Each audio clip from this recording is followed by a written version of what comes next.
नमो भगवते वासुदेवाय।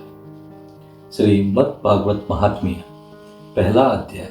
देव ऋषि नारद की भक्ति से भेंट। सच्चिदानंद स्वरूप भगवान श्री कृष्ण को हम नमस्कार करते हैं, जो जगत की उत्पत्ति, स्थिति और विनाश के हेतु तथा आध्यात्मिक, आदिदेविक और आदि भौतिक तीनों प्रकार के तापों का नाश करने वाले हैं। जिस समय श्री सुखदेव जी का यज्ञोपवीत संस्कार भी नहीं हुआ था तथा लौकिक वैदिक कर्मों के अनुष्ठान का अवसर भी नहीं आया था, तभी उन्हें अकेले ही संन्यास लेने के लिए घर से जाते देखकर उनके पिता व्यास जी विरह से कातर होकर पुकारने लगे, बेटा बेटा तुम कहाँ जा रहे हो। उस समय वृक्षों ने तन्मय होने के कारण श्री सुखदेव जी की ओर से उत्तर दिया था, ऐसे सर्वभूत हृदय स्वरूप श्री सुखदेव मुनि जी को मैं नमस्कार करता हूँ।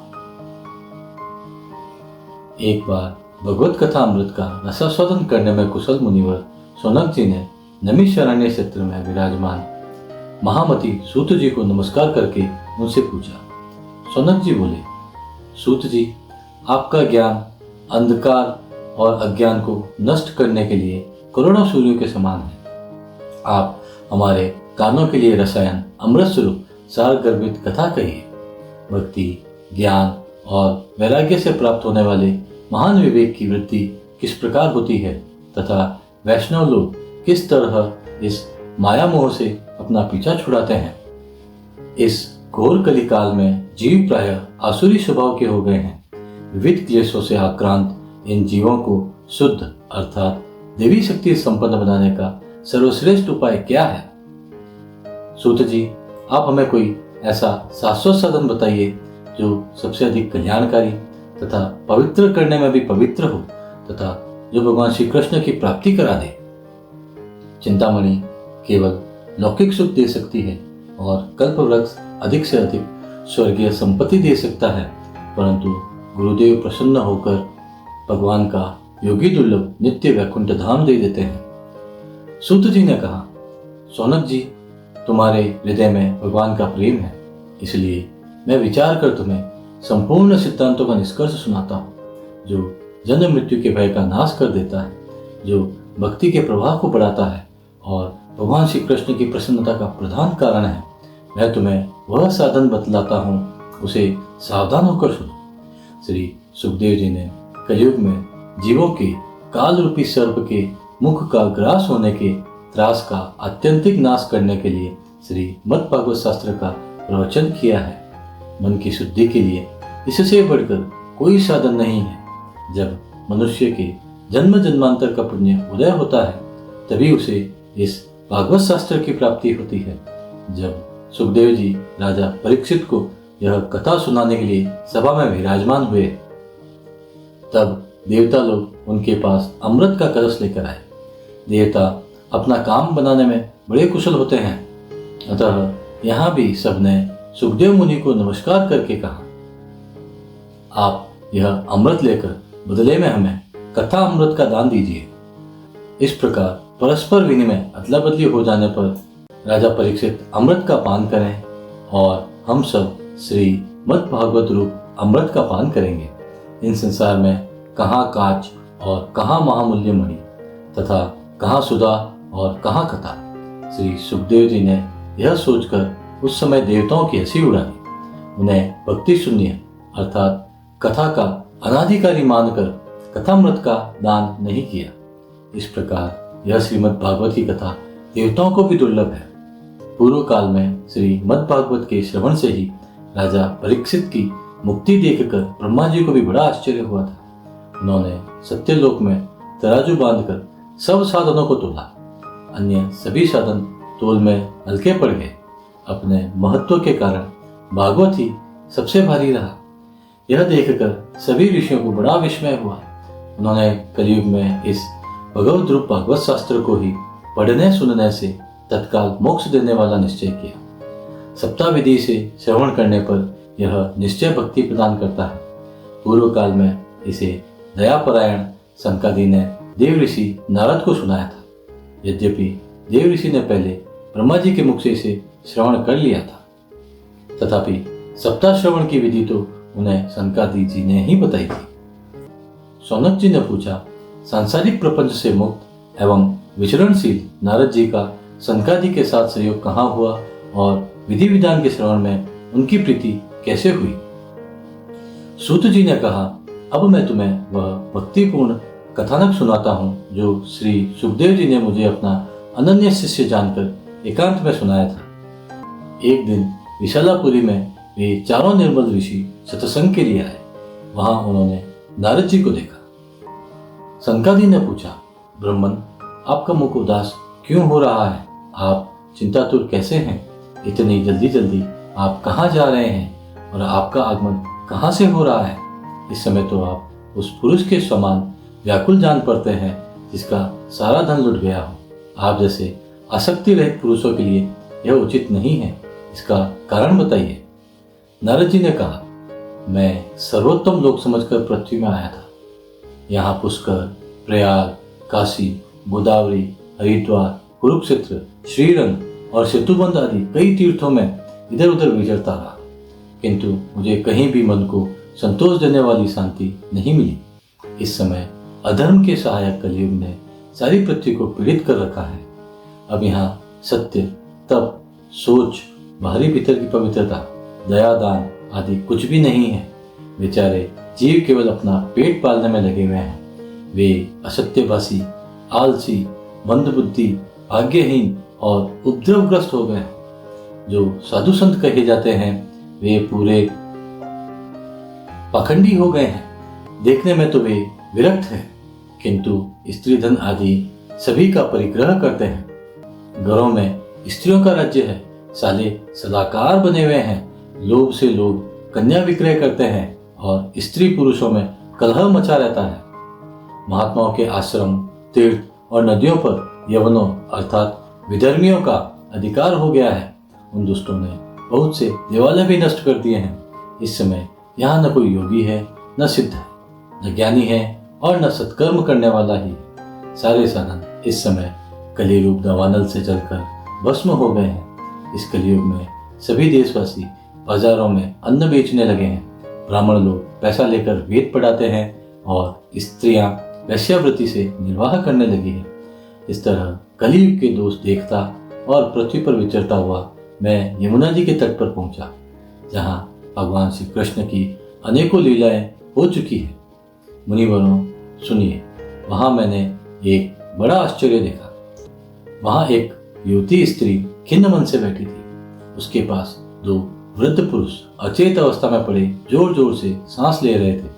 वह तरुणी उनकी सेवा करती हुई कभी उन्हें चेत कराने का प्रयत्न करती और कभी उनके आगे रोने लगती थी। वह अपने शरीर के रक्षक परमात्मा को दसों दिशाओं में देख रही थी। उसके चारों ओर सैकड़ों स्त्रियां उसे पंखा चल रही थी और बार बार समझाती जाती थी। दूर से यह सब चरित्र देखकर मैं कुतूहलवश उसके पास चला गया। मुझे देखकर वह युवती खड़ी हो गई और बड़ी व्याकुल होकर कहने लगी। युवती ने कहा, अजी महात्मा जी, क्षण भर ठहर जाइए और मेरी चिंता को भी नष्ट कर दीजिए। आपका दर्शन तो संसार के सभी पापों को सर्वथा नष्ट कर देने वाला है। आपके वचनों से मेरे दुख की भी बहुत कुछ शांति हो जाएगी।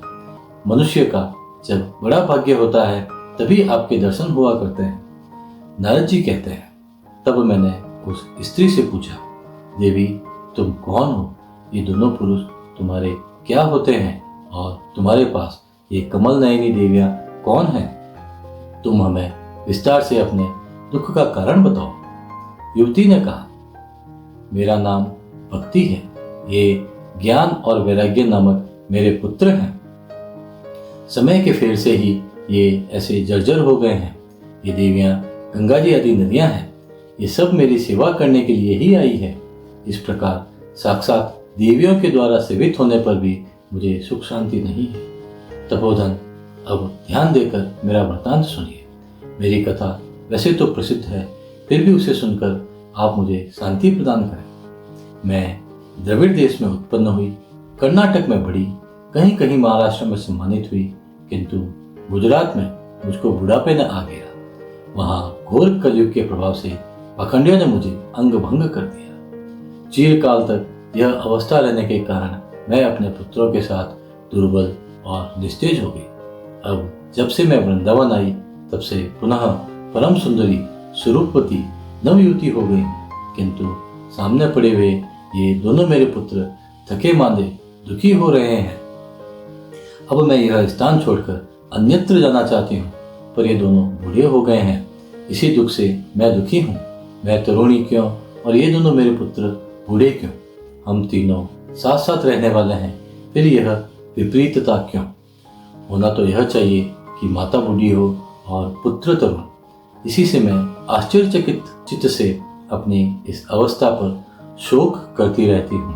आप परम बुद्धिमान एवं योग निधि हैं, इसका क्या कारण हो सकता है, बताइए। नारद जी ने कहा, साध्वी, मैं अपने हृदय में ज्ञान दृष्टि से तुम्हारे संपूर्ण दुख का कारण देखता हूँ। तुम्हें विषाद नहीं करना चाहिए। श्री हरि तुम्हारा कल्याण करेंगे।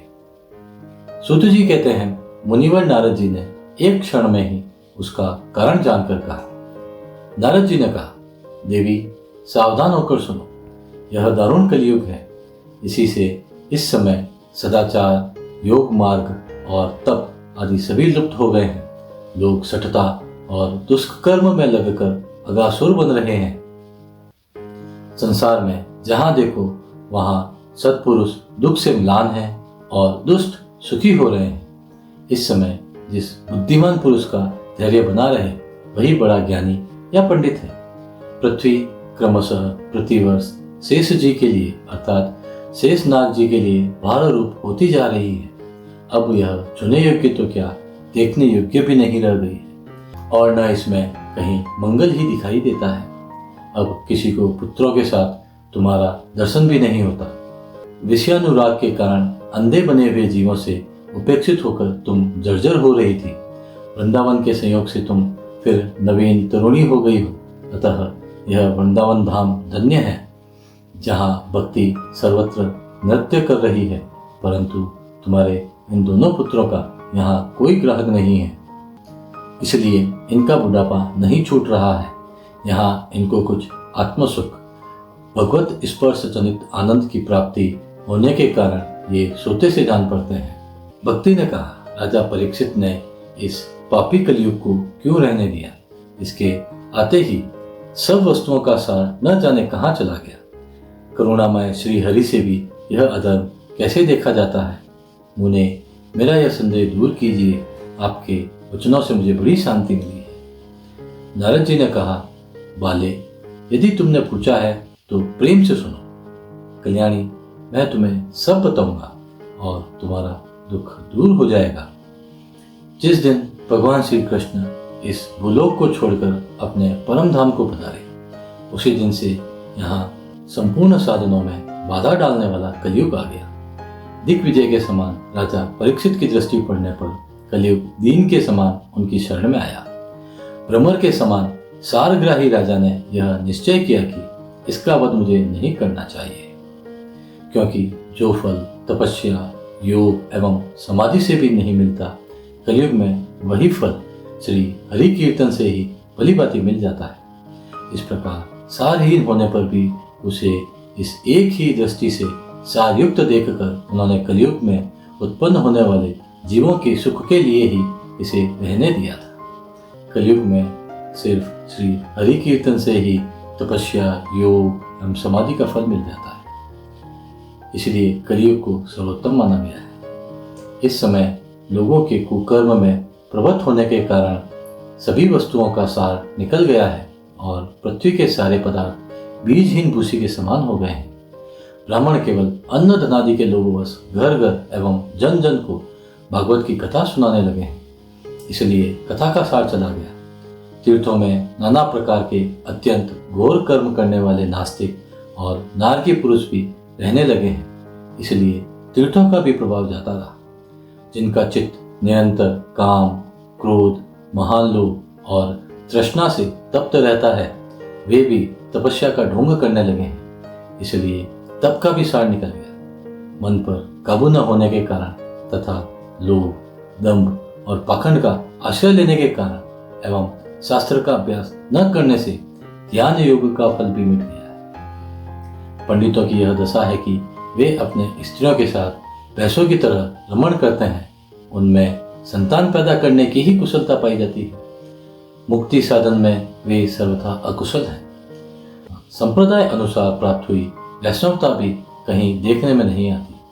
इस प्रकार जगह जगह सभी वस्तुओं का सार लुप्त हो गया है। यह तो इस युग का स्वभाव ही है, इसमें किसी का दोष नहीं। इसी से पुंडरीकाक्ष भगवान बहुत समीप रहते हुए भी यह सब सह रहे हैं। सूत जी कहते हैं, सौनक जी, इस प्रकार देव ऋषि नारद के वचन सुनकर भक्ति को बड़ा आश्चर्य हुआ। फिर उसने जो कुछ कहा उसे सुनिए। भक्ति ने कहा, देव ऋषि, आप धन्य हैं। मेरा बड़ा सौभाग्य था जो आपका समागम हुआ। संसार में साधुओं का दर्शन ही समस्त सिद्धियों का परम कारण है।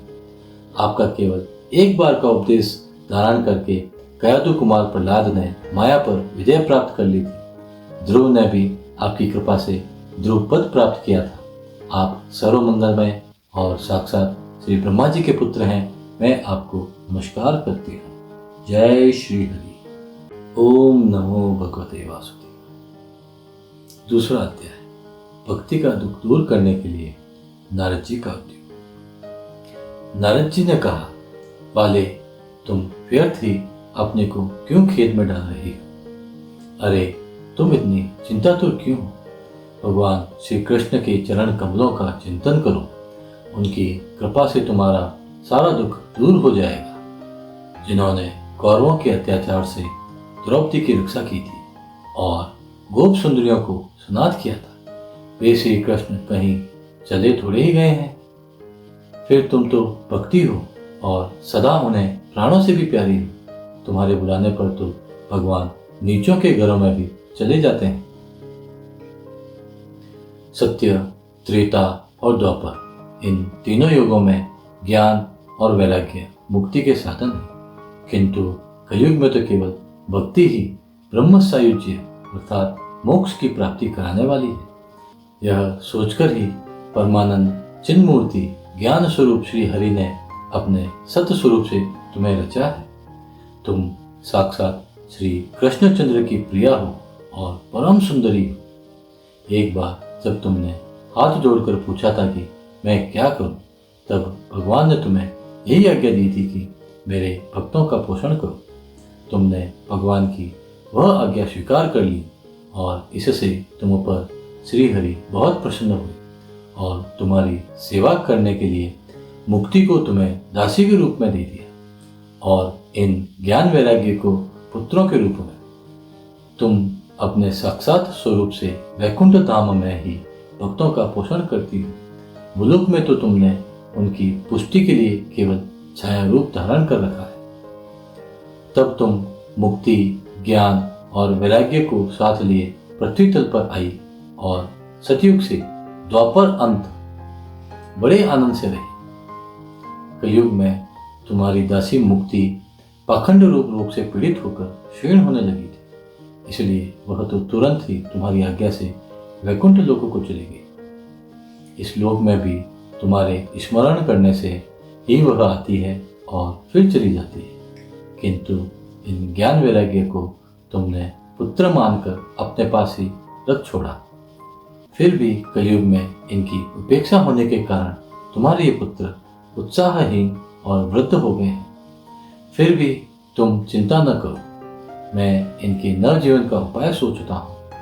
सुमुखी, कली के समान कोई भी युग नहीं है। इस युग में तुम्हें घर घर में प्रत्येक पुरुष के हृदय में स्थापित कर दूंगा।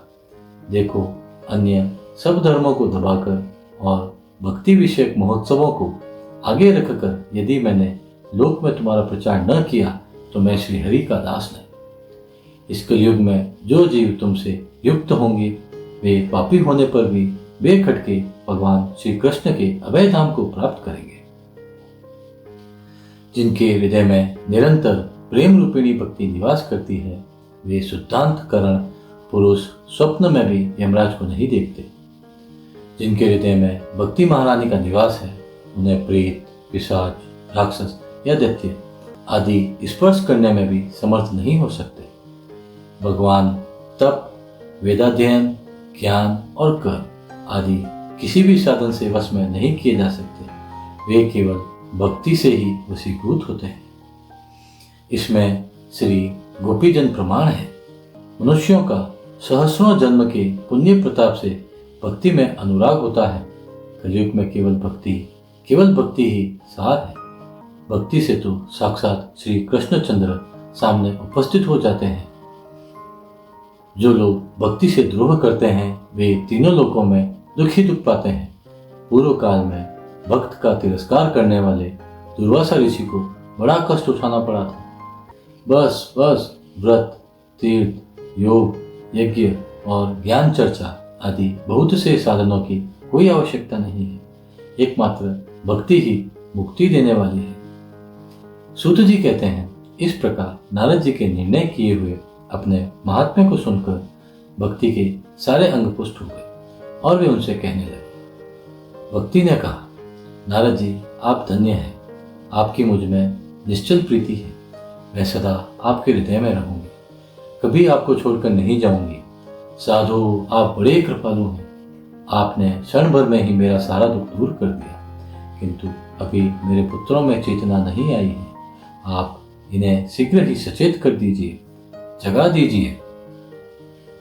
सूत जी कहते हैं, भक्ति के ये वचन सुनकर नारद जी को बड़ी करुणा आई और वे उन्हें हाथ से हिला डुला कर जगाने लगे। फिर उनके कान के पास मुंह लगाकर जोर से कहा, ओ ज्ञान जल्दी जग पड़ो, ओ वैराग्य जल्दी जग पड़ो। फिर उन्होंने वेद ध्वनि, वेदांत घोष और बार बार गीता पाठ करके उन्हें जगाया। इससे वे जैसे तैसे बहुत जोर लगाकर उठे, किंतु आलस्य के कारण वे दोनों जम्बाई लेते रहे। नेत्र उगाड़कर देख भी नहीं सके। उनके बाल बगुलों की तरह सफेद हो गए थे। उनके अंग प्रायः सूखे काठ के समान निस्तेज और कठोर हो गए थे। इस प्रकार भूख प्यास के मारे अत्यंत दुर्बल होने के कारण उन्हें फिर सोते देख नारद जी को बड़ी चिंता हुई और वे सोचने लगे, अब मुझे क्या करना चाहिए। इनकी यह नींद और इससे भी बढ़कर इनकी वृद्धावस्था कैसे दूर हो। शौनक जी इस प्रकार चिंता करते करते वे भगवान का स्मरण करने लगे। उसी समय यह आकाशवाणी हुई कि मुने खेद मत करो, तुम्हारा यह उद्योग निसंदेह सफल होगा। देव ऋषि, इसके लिए तुम एक सत्कर्म करो। यह कर्म तुम्हें संत शिरोमणि महानुभाव बताएंगे। उस सत्कर्म का अनुष्ठान करते ही क्षण भर में उनकी नींद और वृद्धावस्था चली जाएगी तथा सर्वत्र भक्ति का प्रसार होगा। यह आकाशवाणी वहां सभी को साफ साफ सुनाई दी। इससे नारद जी को बड़ा विस्मय हुआ और वे कहने लगे, मुझे तो इसका कुछ आशय समझ में नहीं आया। नारद जी बोले, इस आकाशवाणी ने भी गुप्त रूप में ही बात कही है। यह नहीं बताया कि वह कौन सा साधन किया जाए जिससे इनका कार्य सिद्ध हो। वे संत न जाने कहाँ मिलेंगे और किस प्रकार उस साधन को बताएंगे। अब आकाशवाणी ने जो कुछ कहा उसके अनुसार मुझे क्या करना चाहिए। सूत जी कहते हैं, शौनक जी तब ज्ञान वैराग्य दोनों को वहां छोड़कर नारद मुनि वहां से चल पड़े और प्रत्येक तीर्थ में जाकर मार्ग में मिलने वाले मुनीश्वरों से वह साधन पूछने लगे। उनकी इस बात को सुनते तो सब थे, किंतु विषय में कोई कुछ भी निश्चित उत्तर न देता। किन्होंने उसे असाध्य बताया, कोई बोले इसका ठीक ठीक पता लगाना ही कठिन है। कोई सुनकर चुप रह गए और कोई तो अपनी अवज्ञा होने के भय से बात को टाल टूल कर खिसक गए। त्रिलोकी में महान आश्चर्यजनक हाहाकार मच गया। लोग आपस में कानाफूसी करने लगे। भाई, जब वेद ध्वनि, वेदांत घोष और बार बार गीता पाठ सुनाने पर भी भक्ति, ज्ञान और वैराग्य ये तीनों नहीं जगाए जा सके, तब और कोई उपाय नहीं है। स्वयं योगीराज नारद को भी जिसका ज्ञान नहीं है, उसे दूसरे संसारी लोग कैसे बता सकते हैं। इस प्रकार जिन जिन ऋषियों से इसके विषय में पूछा गया, उन्होंने निर्णय करके यही कहा कि यह बात दुस्साध्य ही है। तब नारद जी बहुत चिंतातुर हुए और बद्रीवन में आए। ज्ञान वैराग्य को जगाने के लिए वहां उन्होंने निश्चय किया कि मैं तप करूंगा। इसी समय उन्हें अपने सामने करोड़ों सूर्यों के समान तेजस्वी सनकादि मुनीश्वर दिखाई दिए। उन्हें देखकर वे मुनिश्रेष्ठ कहने लगे, नारद जी ने कहा, महात्माओं, इस समय बड़े भाग्य से मेरा आप लोगों के साथ समागम हुआ है। आप मुझ पर कृपा करके शीघ्र ही वह साधन बताइए। आप सभी लोग बड़े योगी, बुद्धिमान और विद्वान हैं। आप देखने में 5-5 वर्ष के बालक से जान पड़ते हैं, किंतु ये पूर्वजों के भी पूर्वज। आप लोग सदा वैकुंठ धाम में निवास करते हैं, निरंतर हरि कीर्तन में तत्पर रहते हैं, भगवत लीला अमृत का रसास्वादन कर सदा उसी में उन्मत्त रहते हैं और एकमात्र भगवत कथा ही आपके जीवन का आधार है। हरि शरणम, भगवान ही हमारे रक्षक हैं। यह वाक्य मंत्र सर्वदा आपके मुख में रहता है। इसी से काल प्रेरित वृद्धावस्था भी आपको बाधा नहीं पहुंचाती। पूर्व काल में आपके भूभ्रंग मात्र से भगवान विष्णु के द्वारपाल जय और विजय तुरंत पृथ्वी पर गिर गए थे और फिर आपकी ही कृपा से वे पुनः वैकुंठ लोक पहुंच गए। धन्य है, इस समय आपका दर्शन बड़े सौभाग्य से ही हुआ है। मैं बहुत दीन हूँ। आप लोग स्वभाव से ही दयालु हैं, इसलिए मुझ पर आपको अवश्य कृपा करनी चाहिए। बताइए, आकाशवाणी ने जिसके विषय में कहा है वह कौन सा साधन है और मुझे किस प्रकार उसका अनुष्ठान करना चाहिए? आप इसका विस्तार से वर्णन कीजिए। भक्ति, ज्ञान और वैराग्य को किस प्रकार सुख मिल सकता है और किस तरह इनकी प्रेम पूर्वक सब वर्णों में प्रतिष्ठा की जा सकती है। सनकादि जी ने कहा, देव ऋषि, आप चिंता न करें, मन में प्रसन्न हो। उनके उद्धार का एक सरल उपाय पहले से ही विद्यमान है। नारद जी, आप धन्य हैं। आप विरक्तों की शिरोमणि हैं, श्री कृष्णदासों के शाश्वत पथ प्रदर्शक एवं भक्ति योग के भास्कर हैं।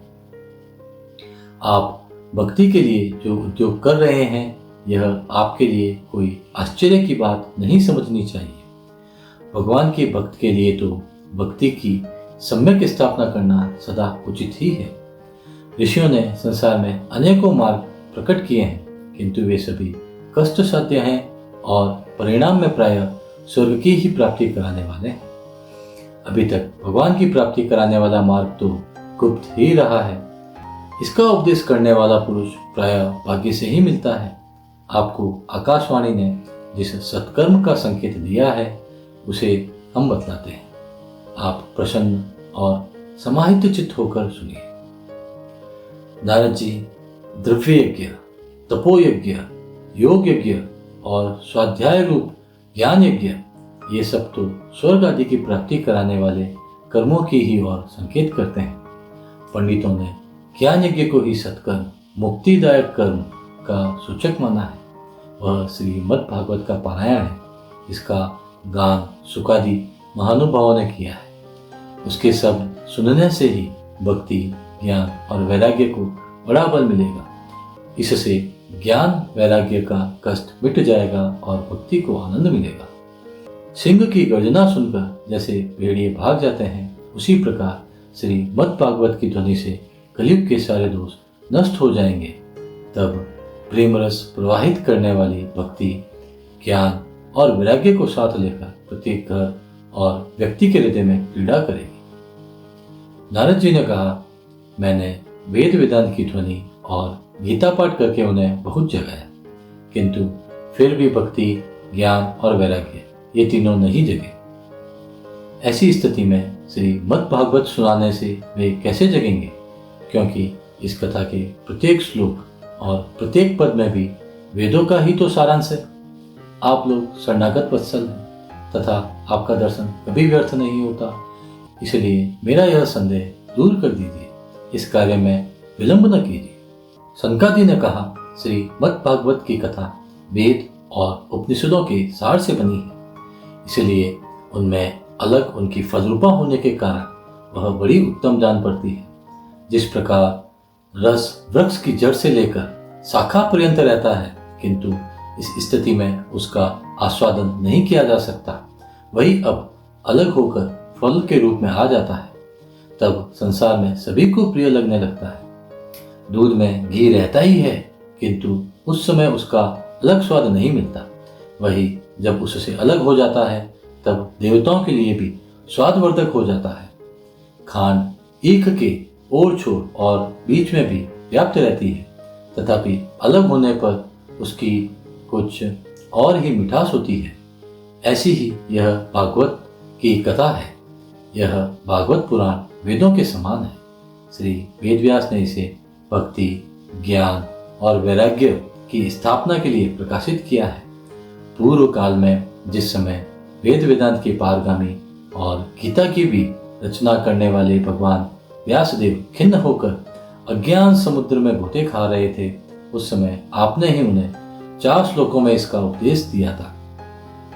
उसे सुनते ही उनकी सारी चिंता दूर हो गई थी। फिर इसमें आपको आश्चर्य क्यों हो रहा है? जो आप हमसे प्रश्न कर रहे हैं, आपको उन्हें शोक और दुख का विनाश करने वाला श्रीमद् भागवत पुराण ही सुनाना चाहिए।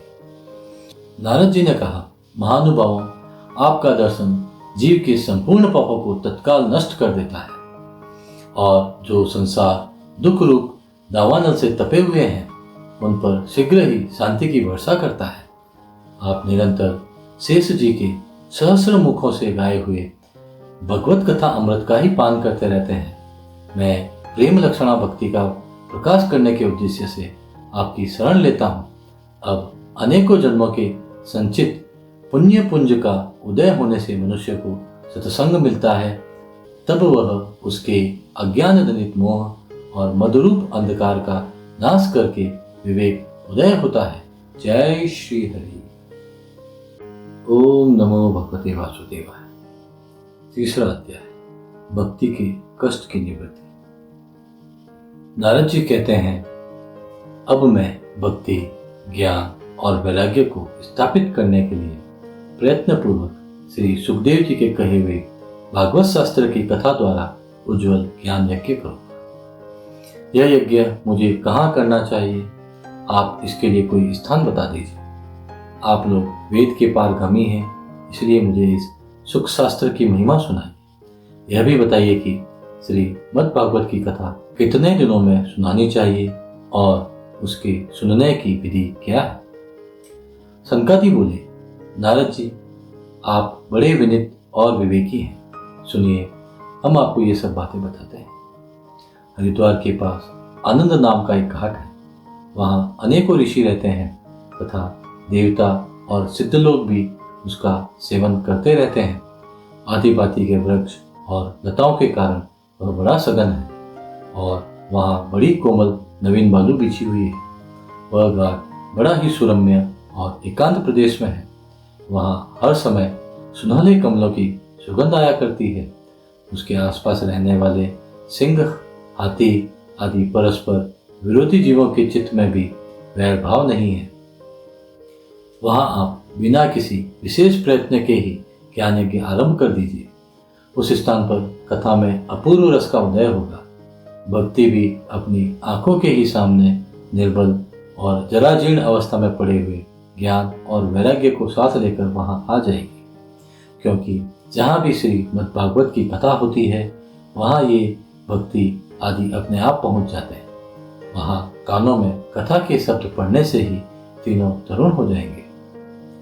सूत जी कहते हैं, इस प्रकार कहकर नारद जी के साथ सनकादि भी श्रीमद् भागवत कथा अमृत का पान करने के लिए वहां से तुरंत गंगा तट पर चले आए। जिस समय वे तट पर पहुंचे, भूलोक, देवलोक और ब्रह्मलोक सभी जगह इस कथा का हल्ला हो गया।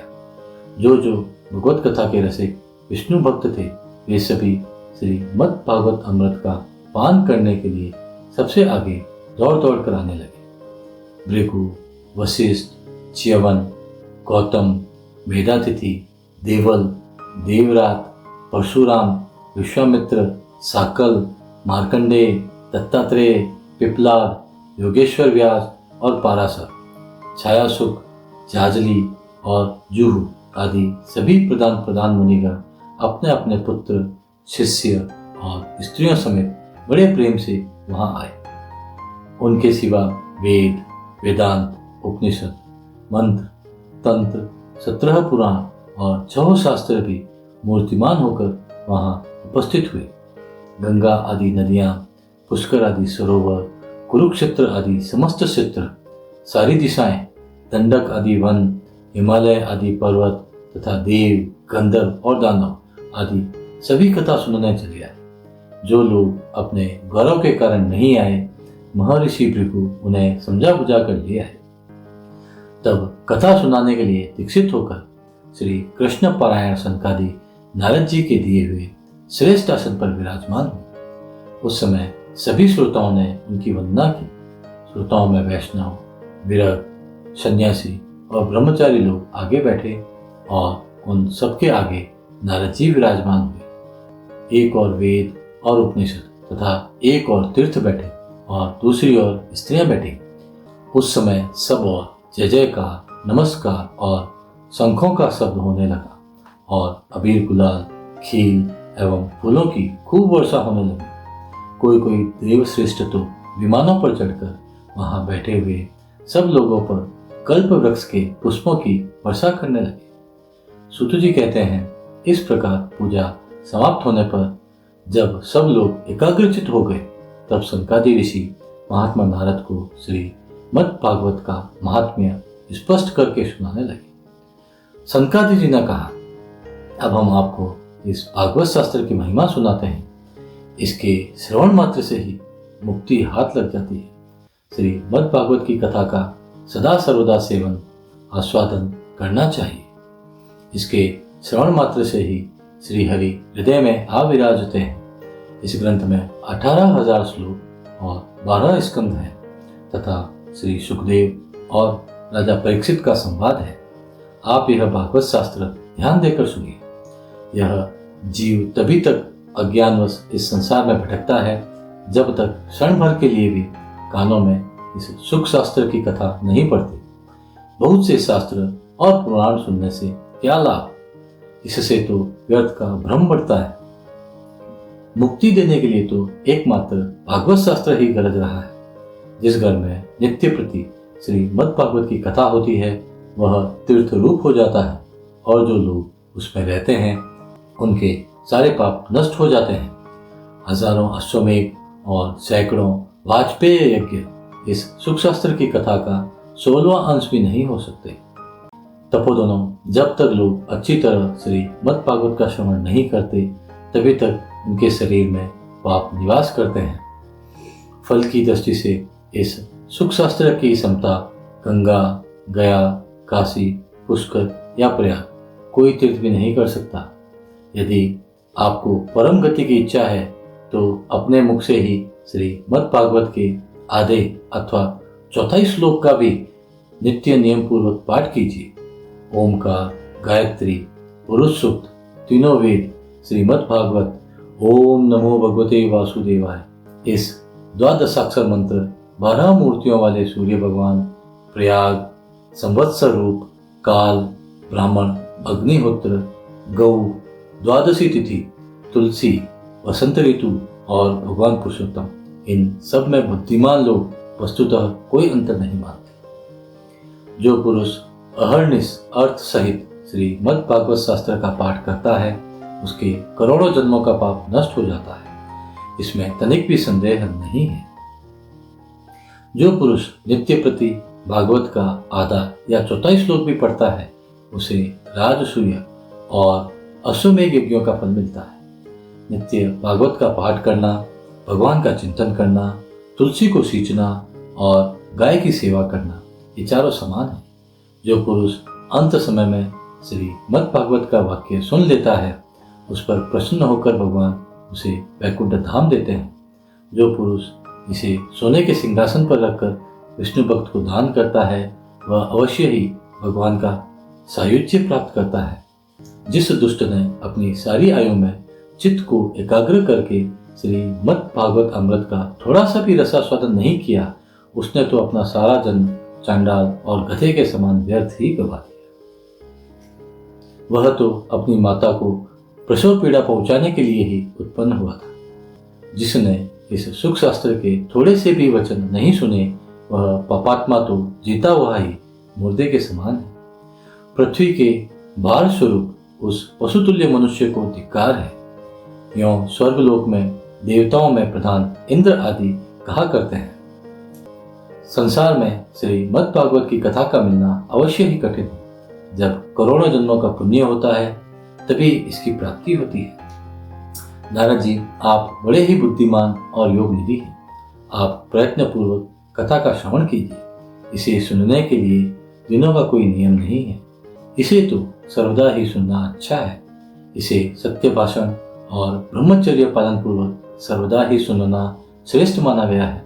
किंतु कलयुग में ऐसा होना कठिन है, इसलिए इसकी सुखदेव जी ने जो विशेष विधि बताई है वह जान लीजिए।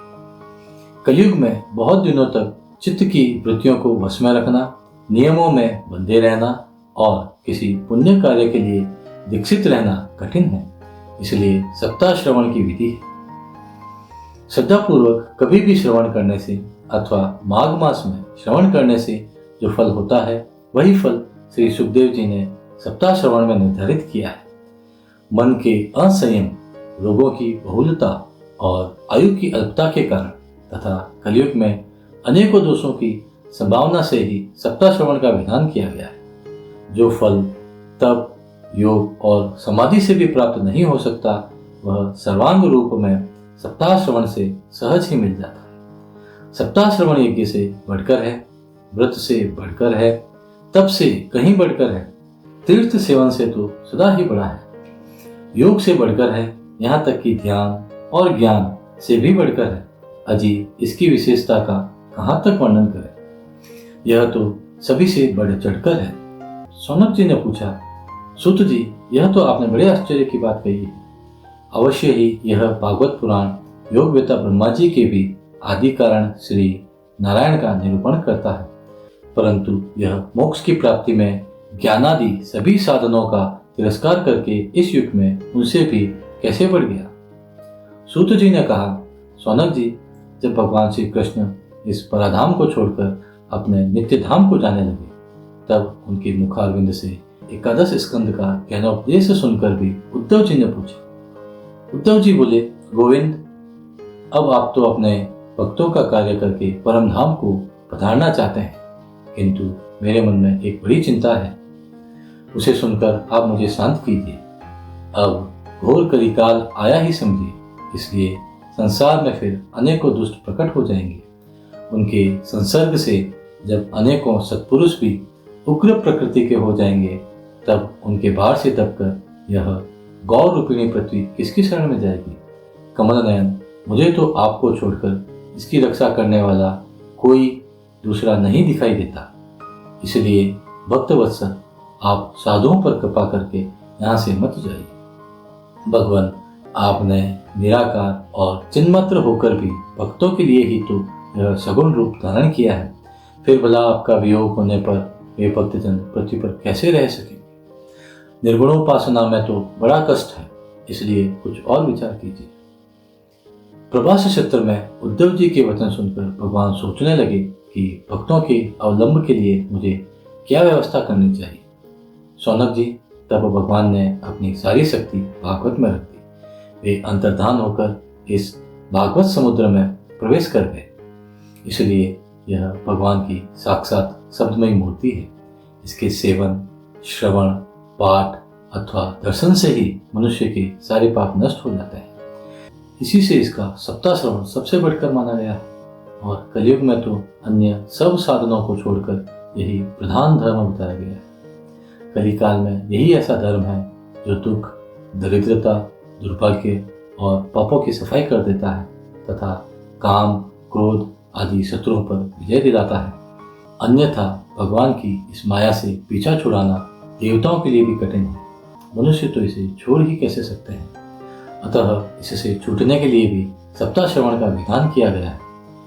सूत जी कहते हैं, सौनक जी, जिस समय सनकादि मुनीश्वर इस प्रकार सप्ताह श्रवण की महिमा का बखान कर रहे थे, उस सभा में एक बड़ा आश्चर्य हुआ। उसे मैं तुम्हें बतलाता हूँ, सुनो। वहाँ तरुण अवस्था को प्राप्त हुए अपने दोनों पुत्रों को साथ लिए विशुद्ध प्रेम रूपा भक्ति बार बार श्री कृष्ण गोविंद हरे मुरारी हे नाथ नारायण वासुदेव आदि भगवान नामों का उच्चारण करती हुई अकस्मात प्रकट हो गई। सभी सदस्यों ने देखा कि परम सुंदरी भक्ति रानी भागवत के अर्थों का आभूषण पहने वहां पधारी। मुनियों की उस सभा में सभी यह तर्क वितर्क करने लगे, ये यहाँ कैसे आई, कैसे प्रविष्ट हुई। तब सनकादि ने कहा, ये भक्ति देवी अभी अभी कथा के अर्थ से निकली है। उनके ये वचन सुनकर भक्ति ने अपने पुत्रों समेत अत्यंत विनम्र होकर सनत कुमार जी से कहा। भक्ति बोली, मैं कलयुग में नष्ट प्राय हो गई थी। आपने कथा अमृत से सींचकर मुझे फिर पुष्ट कर दिया। अब आप यह बताइए कि मैं कहाँ रहूं। यह सुनकर सनकादि ने उससे कहा, तुम भक्तों को भगवान का स्वरूप प्रदान करने वाली, अनन्य प्रेम का संपादन करने वाली और संसार रोगों को निर्मूल करने वाली हो। अतः तुम धैर्य धारण करके नित्य निरंतर विष्णु भक्तों के हृदयों में निवास करो। ये कलयुग के दोष भले ही सारे संसार पर अपना प्रभाव डालें, किंतु वहां तुम पर इनकी दृष्टि भी नहीं पड़ सकेगी। इस प्रकार उनकी आज्ञा पाते ही भक्ति तुरंत भगवत भक्तों के हृदयों में जा विराजी। जिनके हृदय में एकमात्र श्री हरि की भक्ति निवास करती है, वे त्रिलोकी में अत्यंत निर्धन होने पर भी परम धन्य है, क्योंकि इस भक्ति की डोरी से बंधकर तो साक्षात भगवान भी अपना परम धाम छोड़कर उनके हृदय में आकर बस जाते हैं। भूलोक में यह भागवत साक्षात पर ब्रह्म का विग्रह है। हम इसकी महिमा कहाँ तक वर्णन करें। इसका आश्रय लेकर इसे सुनाने से तो सुनने और सुनाने वाले दोनों को ही भगवान श्री कृष्ण की समता प्राप्त हो जाती है। अतः इसे छोड़कर अन्य धर्मों से क्या प्रयोजन है। जय श्री। ओम नमो भगवते वासुदेवाय। चौथा अध्याय, गोकर्णोपाख्यान प्रारंभ। सूत जी कहते हैं, मुनिवर, उस समय अपने भक्तों के चित्त में अलौकिक भक्ति का प्रादुर्भाव हुआ देख भक्त वत्सल श्री भगवान अपना धाम छोड़कर वहां पधारे। उनके गले में वनमाला शोभा पा रही थी। श्री अंग सजल जलधर के समान श्याम वर्ण था। उस पर मनोहर पीतांबर सुशोभित था। कटी प्रदेश करधनी की लड़ियों से सुसज्जित था। सिर पर मुकुट की लटक और कानों में कुंडलों की झलक देखते ही बनती थी। वे त्रिभंग ललित भाव से खड़े हुए चित्त को चुराए लेते थे। वक्ष स्थल पर कौस्तुभमणि दमक रही थी। सारा श्रीअंग हरिचंदन से चर्चित था। उस रूप की शोभा क्या कहें, उसने तो मानो करोड़ों कामदेवों की रूप माधुरी छीन ली थी। वे परमानंद चिन्ह मूर्ति, मधुराति मधुर मुरलीधर ऐसी अनुपम छवि से अपने भक्तों के निर्मल चित्तों में आविर्भूत हुए। भगवान के नित्य लोक निवासी लीला परिकर उद्धव आदि वहां गुप्त रूप से उस कथा को सुनने के लिए आए हुए थे। प्रभु के प्रकट होते ही चारों ओर जय हो की ध्वनि होने लगी। उस समय भक्ति रस का अद्भुत प्रवाह चला।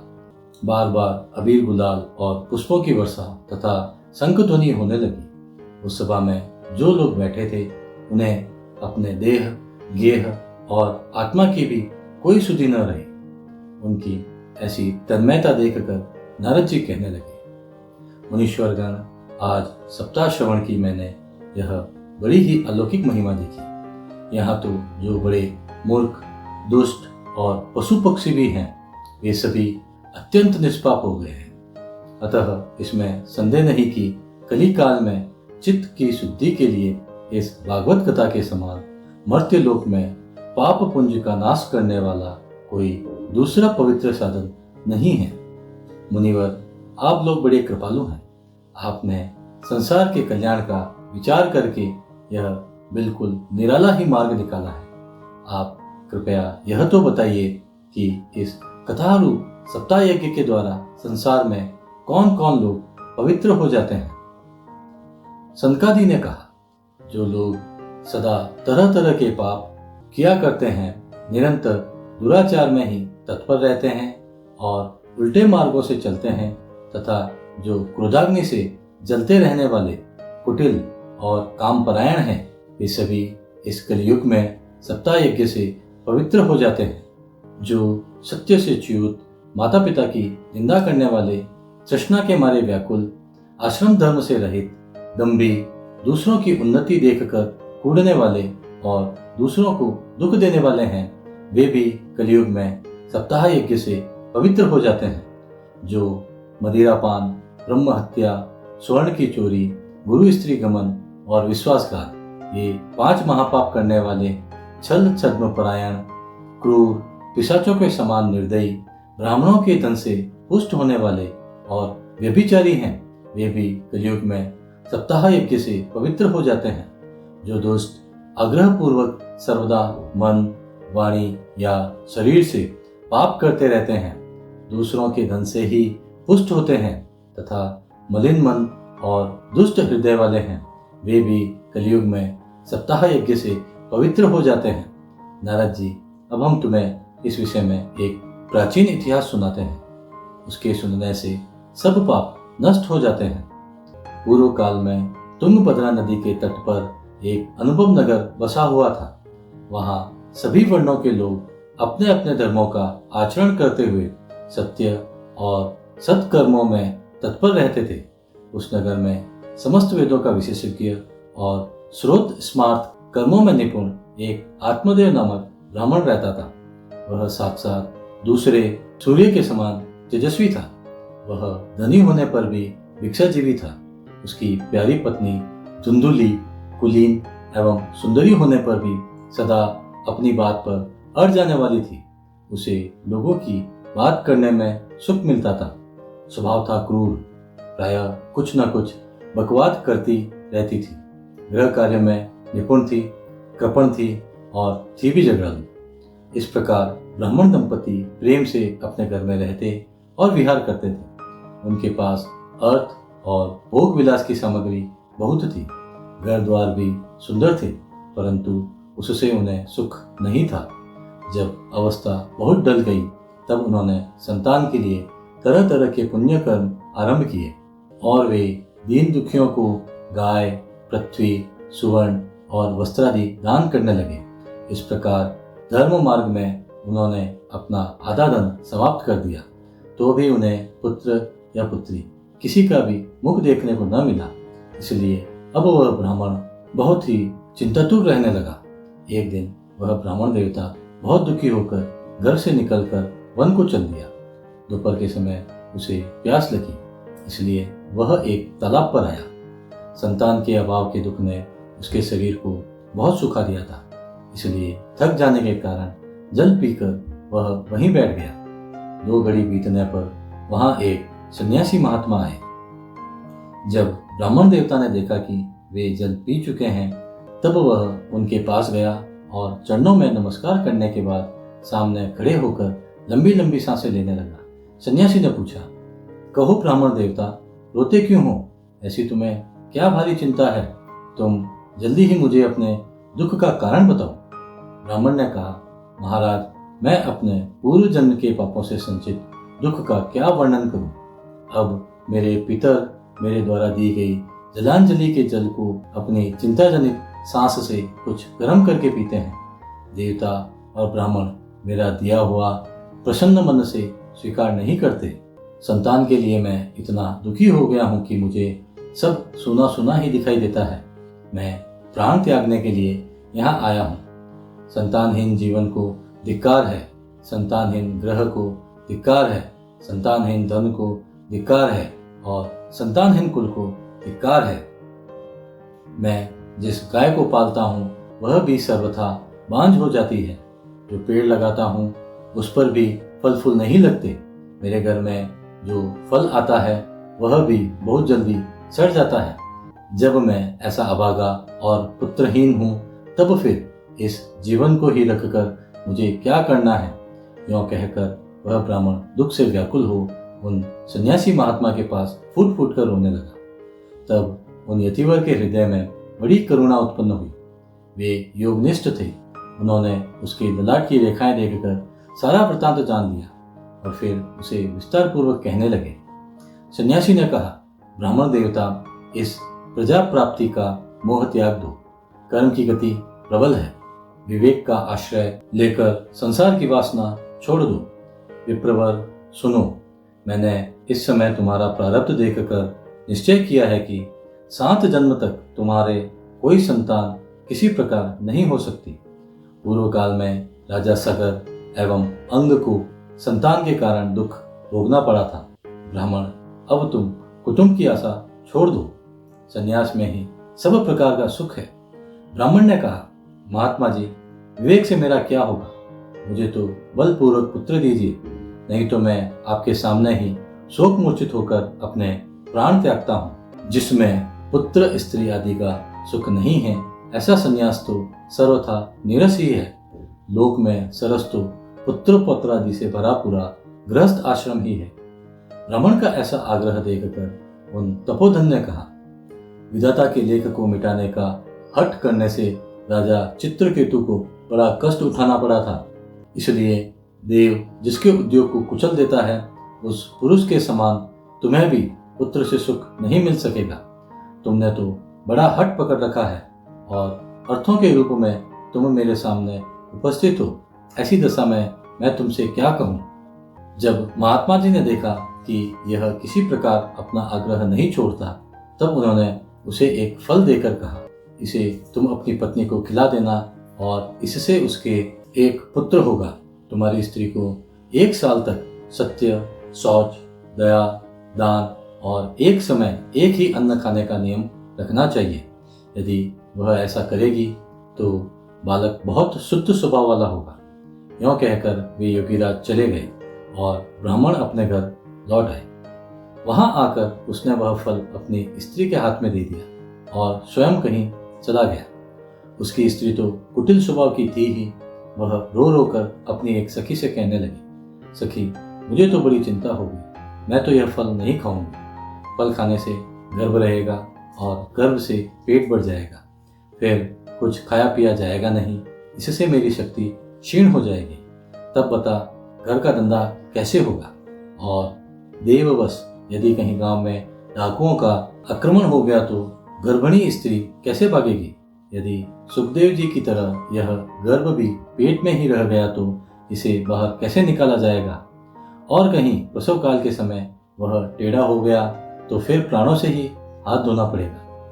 यों भी प्रसव के समय बड़ी भयंकर पीड़ा होती है। मैं सुकुमारी भला यह सब कैसे सह सकूंगी? मैं जब दुर्बल पड़ जाऊंगी तब ननद रानी आकर घर का सब माल मत्ता समेट ले जाएगी और मुझसे तो सत्य शौचादि नियमों का पालन होना भी कठिन ही जान पड़ता है। जो स्त्री बच्चा जनती है उसे उस बच्चे के लालन पालन में भी बड़ा कष्ट होता है। मेरे विचार से तो वंध्या या विधवा स्त्रियां ही सुखी है। मन में ऐसे ही तरह तरह के कुतर्क उठने से उसने वह फल नहीं खाया और जब उसके पति ने पूछा, फल खा लिया? तब उसने कह दिया, हाँ खा लिया। एक दिन उसकी बहन अपने आप ही उसके घर आई। तब उसने अपनी बहन को सारा वृत्तांत सुनाकर कहा कि मेरे मन में इसकी बड़ी चिंता है। मैं इस दुख के कारण दिनों दिन दुबली हो रही हूँ। बहन, मैं क्या करूँ? बहन ने कहा, मेरे पेट में बच्चा है। प्रसव होने पर वह बालक मैं तुझे दे दूंगी। तब तक तू गर्भवती के समान घर में गुप्त रूप से सुख से रहे। तू मेरे पति को कुछ धन दे देगी तो वे तुझे अपना बालक दे देंगे। हम ऐसी युक्ति करेंगी कि जिसमें सब लोग यही कहें कि इसका बालक 6 महीने का होकर मर गया और मैं नित्य प्रति तेरे घर आकर उस बालक का पालन पोषण करती रहूंगी। तो इस समय उसकी जांच करने के लिए यह फल गाय को खिला दे। ब्राह्मणी ने स्त्री स्वभाववश जो जो उसकी बहन ने कहा था वैसे ही सब किया।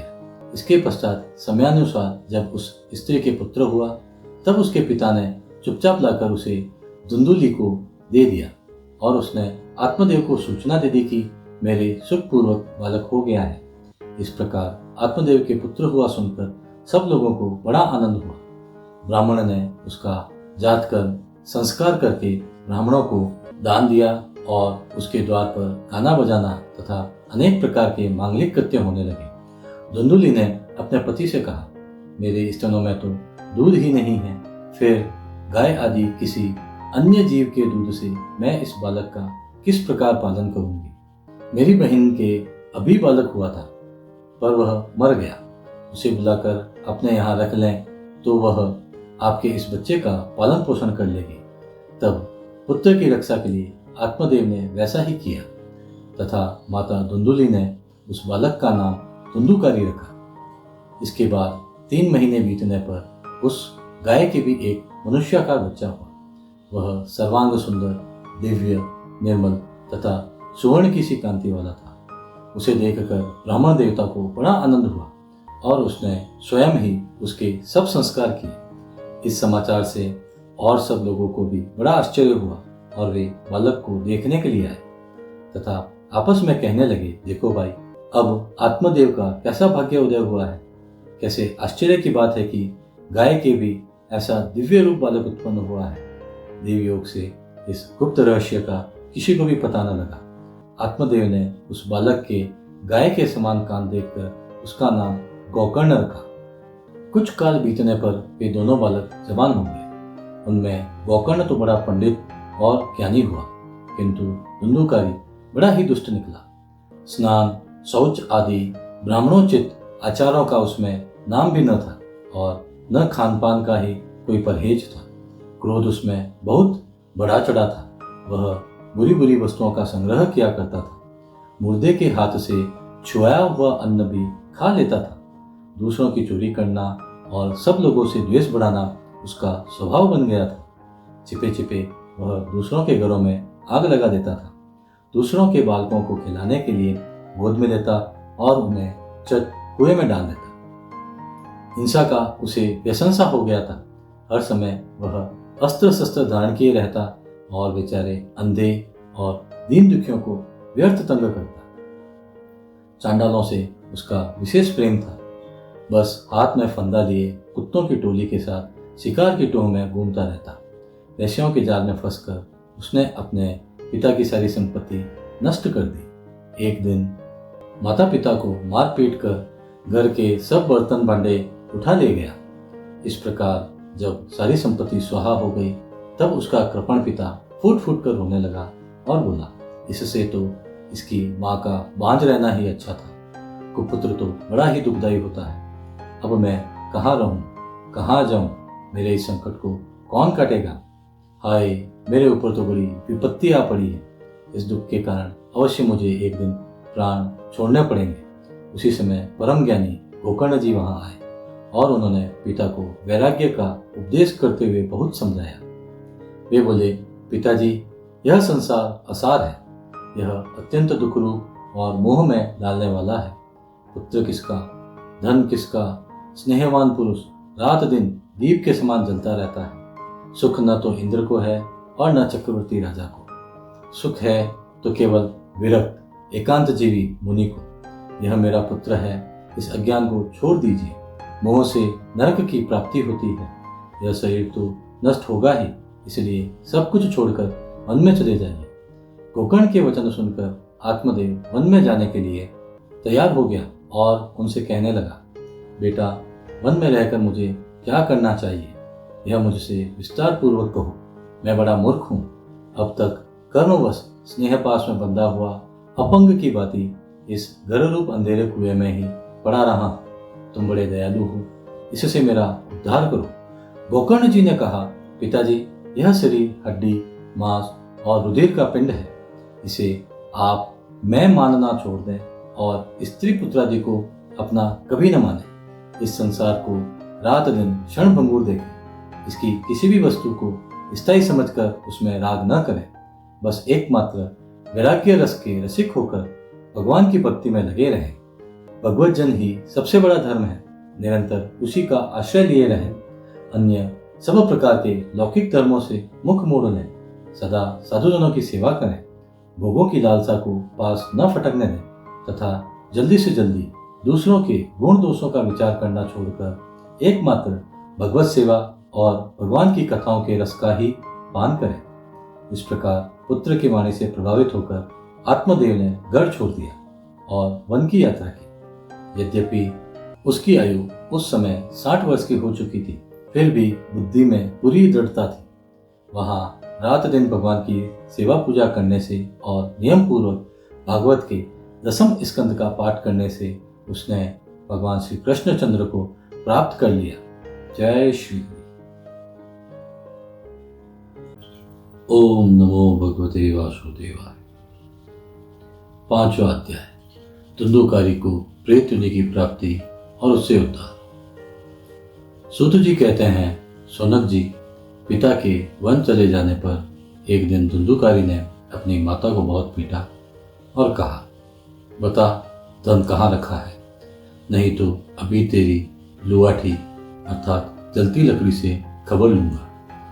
उसकी इस धमकी से डरकर और पुत्र के उपद्रवों से दुखी होकर वह रात्रि के समय कुएं में जा गिरी और इसी से उसकी मृत्यु हो गई। योगनिष्ठ गोकर्ण जी तीर्थ यात्रा के लिए निकल गए। उन्हें इन घटनाओं से कोई सुख या दुख नहीं होता था, क्योंकि उनका न कोई मित्र था न शत्रु। धुंधुकारी 5 वेश्याओं के साथ घर में रहने लगा। उनके लिए भोग सामग्री जुटाने की चिंता ने उसकी बुद्धि नष्ट कर दी और वह नाना प्रकार के अत्यंत क्रूर कर्म करने लगा।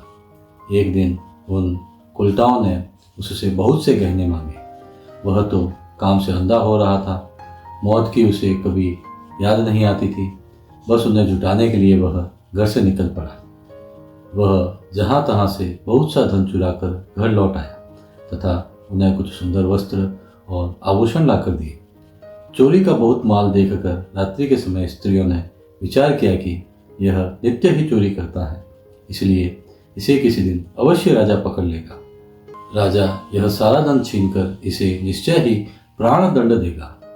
जब एक दिन इसे मरना ही है, तब हम ही धन की रक्षा के लिए गुप्त रूप से इसको क्यों न मार डालें। इसे मारकर हम इसका माल मत्ता लेकर जहाँ कहीं चली जाएंगी।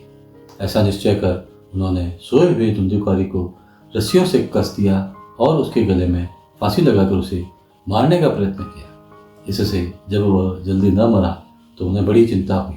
तब उन्होंने उसके मुख पर बहुत से दहकते अंगारे डाले। इससे वह अग्नि की लपटों से बहुत छटपटा कर मर गया। उन्होंने उसके शरीर को एक गड्ढे में डालकर गाड़ दिया। सच है, स्त्रियां प्रायः बड़ी दुस्साहसी होती हैं। उनके इस कृत्य का किसी को पता भी न चला। लोगों के पूछने पर कह देती थी कि हमारे प्रियतम पैसे के लोभ से अब की बार कहीं दूर चले गए हैं, इसी वर्ष के अंदर लौट आएंगे। बुद्धिमान पुरुष को दुष्टा स्त्रियों का कभी विश्वास नहीं करना चाहिए। जो मूर्ख इनका विश्वास करता है उसे दुखी होना पड़ता है। इनकी वाणी तो अमृत के समान कार्मियों के हृदय में रस का संचार करती है, किंतु हृदय छुरे की धार के समान तीक्ष्ण होता है। भला इन स्त्रियों का कौन प्यारा है। वे कुलटाएं धुंधुकारी की सारी संपत्ति समेटकर वहां से चंपत हो गई।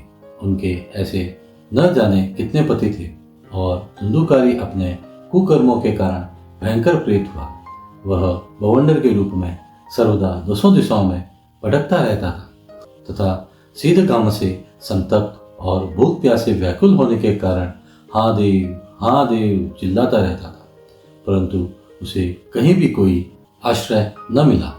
कुछ काल बीतने पर गोकर्ण ने भी लोगों के मुख से धुंधुकारी की मृत्यु का समाचार सुना। तब उसे अनाथ समझकर उन्होंने उसका गया जी में श्राद्ध किया और भी जहाँ जहाँ वे जाते थे उसका श्राद्ध अवश्य करते थे। इस प्रकार घूमते घूमते गोकर्ण जी अपने नगर में आए और रात्रि के समय दूसरों की दृष्टि से बचकर सीधे अपने घर के आंगन में सोने के लिए पहुंचे। वहां अपने भाई को सोया देख आधी रात के समय धुंधुकारी ने अपना बड़ा विकट रूप दिखाया। वह कभी भेड़ा, कभी हाथी, कभी भैंसा, कभी इंद्र और कभी अग्नि का रूप धारण करता। अंत में वह मनुष्य के आकार में प्रकट हुआ। ये विपरीत अवस्थाएं देखकर गोकर्ण ने निश्चय किया कि यह कोई दुर्गति को प्राप्त हुआ जीव है। तब उन्होंने उससे धैर्यपूर्वक पूछा। गोकर्ण ने कहा, तू कौन है? रात्रि के समय ऐसे भयानक रूप क्यों दिखा रहा है? तेरी यह दशा कैसे हुई? हमें बता तो सही। तू प्रेत है, पिशाच है अथवा कोई राक्षस है? सूत जी कहते हैं, गोकर्ण के इस प्रकार पूछने पर वह बार बार जोर जोर से रोने लगा। उसमें बोलने की शक्ति नहीं थी, इसलिए उसने केवल संकेत मात्र किया। तब गोकर्ण ने अंजलि में जल लेकर उसे अभिमंत्रित करके उस पर छिड़का। इससे उसके पापों का कुछ शमन हुआ और वह इस प्रकार कहने लगा। प्रेत बोला, मैं तुम्हारा भाई हूँ, मेरा नाम धुंधुकारी है। मैंने अपने ही दोष से अपना ब्राह्मणत्व नष्ट कर दिया। मेरे कुकर्मों की गिनती नहीं की जा सकती। मैं तो महान अज्ञान में चक्कर काट रहा था। इसी से मैंने लोगों की बड़ी हिंसा की है। अंत में उल्टा स्त्रियों ने मुझे तड़पा तड़पा कर मार डाला। इसी से अब प्रेत योनि में पड़कर यह दुर्दशा भोग रहा हूँ। अब देववश कर्म फल का उदय होने से मैं केवल वायु भक्षण करके ही जी रहा हूँ। भाई, तुम दया के समुद्र हो। अब किसी प्रकार जल्दी ही मुझे इस योनि से छुड़ाओ। गोकर्ण ने धुंधुकारी की सारी बातें सुनी और तब उससे बोले। गोकर्ण ने कहा, भाई, मुझे इस बात का बड़ा आश्चर्य है कि मैंने तुम्हारे लिए विधि पूर्वक गया जी में पिंडदान किया, फिर भी तुम प्रेत योनि से मुक्त कैसे नहीं हुए? यदि गया श्राद्ध से भी तुम्हारी मुक्ति नहीं हुई, तब इसका और कोई उपाय ही नहीं है। अच्छा, तुम सब बात खोलकर कहो, मुझे अब क्या करना चाहिए? तभी प्रेत ने कहा, मेरी मुक्ति सैकड़ों गया श्राद्ध करने से भी नहीं हो सकती। अब तो तुम इसका कोई और उपाय सोचो। प्रेत की यह बात सुनकर गोकर्ण को बड़ा आश्चर्य हुआ। वे कहने लगे, यदि सैकड़ों गया श्राद्धों से भी तुम्हारी मुक्ति नहीं हो सकती, तब तो तुम्हारी मुक्ति असंभव ही है। अच्छा, अभी तो तुम निर्भय होकर अपने स्थान पर रहो। मैं विचार करके तुम्हारी मुक्ति के लिए कोई दूसरा उपाय करूंगा। गोकर्ण की आज्ञा पाकर धुंधुकारी वहां से अपने स्थान पर चला आया। इधर गोकर्ण ने रात पर विचार किया, तब भी उन्हें कोई उपाय नहीं सूझा। प्रातःकाल उनको आया देख लोग प्रेम से उनसे मिलने आए। तब गोकर्ण ने रात में जो कुछ जिस प्रकार हुआ था वह सब उन्हें सुना दिया। उनमें जो लोग विद्वान, योगनिष्ठ, ज्ञानी और विदज्ञ थे, उन्होंने भी अनेकों शास्त्रों को उलट पलट कर देखा, तो भी उसकी मुक्ति का कोई उपाय न मिला। तब सबने यही निश्चय किया कि इस विषय में सूर्य नारायण जो आज्ञा करें वही करना चाहिए। अतः गोकर्ण ने अपने तपोबल से सूर्य की गति को रोक दिया। उन्होंने स्तुति की, भगवान, आप सारे संसार के साक्षी हैं। मैं आपको नमस्कार करता हूँ। आप मुझे कृपा करके धुंधुकारी की मुक्ति का साधन बताइए। गोकर्ण की यह प्रार्थना सुनकर सूर्यदेव ने दूर से ही स्पष्ट शब्दों में कहा, श्री मद् भागवत से मुक्ति हो सकती है, इसलिए तुम उसका सप्ताह पारायण करो। सूर्य का यह धर्ममय वचन वहां सभी ने सुना। तब सबने यही कहा कि प्रयत्न पूर्वक यही करो। है भी यह साधन बहुत सरल। अतः गोकर्ण जी तदनुसार निश्चय करके कथा सुनाने के लिए तैयार हो गए।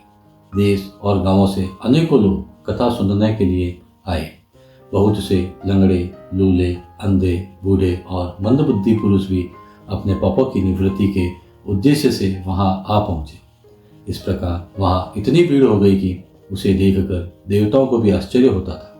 जब गोकर्ण जी व्यास गद्दी पर बैठकर कथा कहने लगे, तब वह प्रेत भी वहां आ पहुंचा और इधर उधर बैठने के लिए स्थान ढूंढने लगा। इतने में ही उसकी दृष्टि एक सीधे रखे हुए 7 गांठ के बांस पर पड़ी। उसी के नीचे के छिद्र में घुसकर वह कथा सुनने के लिए बैठ गया। वायु रूप होने के कारण वह बाहर कहीं बैठ नहीं सकता था, इसलिए बांस में घुस गया। गोकर्ण जी ने एक वैष्णव ब्राह्मण को मुख्य श्रोता बनाया और प्रथम स्कंद से ही स्पष्ट स्वर में कथा सुनानी आरंभ कर दी। सायंकाल में जब कथा को विश्राम दिया गया, तब एक बड़ी विचित्र बात हुई। वहां सभासदों के देखते देखते उस बांस की एक गांठ तड़-तड़ शब्द करती फट गई। इसी प्रकार दूसरे दिन सायंकाल में दूसरी गांठ फट गई और तीसरे दिन उसी समय तीसरी।